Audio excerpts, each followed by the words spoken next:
اور چیز میں آپ کو بتاتا ہوں، یہ 3 فوجی جوانوں کی ایک تصویر آپ دیکھیں. یہ 3 فوجی ہیں. یہ ویڈیو دیکھیں آپ تھوڑی سی، اور یہ دیکھیں یہ 3 فوجی ہیں. یہ مریم نواز کا بینر سدھا کر رہے ہیں، فلڈ ریلیف والا. فوج کو لگا دیا نا کام پہ.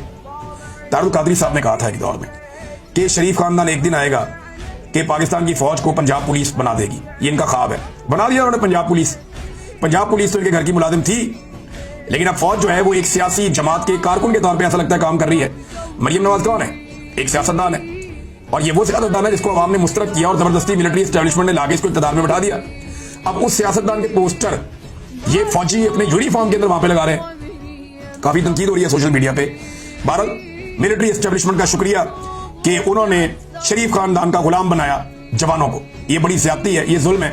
اس یونیفارم کی لوگ بڑی عزت کرتے ہیں، لیکن اس یونیفارم سے یہ کام آپ لیں گے تو پھر آپ اپنی عزت خود ہی خراب کروائیں گے. ایک پتلون لہرانے کے اوپر فوج کی بےزتی نہیں ہوتی، بےزتی یہ حرکتیں کرنے پہ ہوتی ہے. ایک سیاسی جماعت کے کارکن کے طور پہ کام کرنے پہ بےزتی ہوتی ہے، جو نہیں ہونا چاہیے، نہیں کرنا چاہیے. کوئی بھی پولیٹیکل پارٹی ہے، یونیفارم کے اندر آپ کو یہ حرکت نہیں کرنی چاہیے تھی. جو حرکت وہاں پہ فوج سے کروائی جا رہی تھی، یہ زیادتی ہے.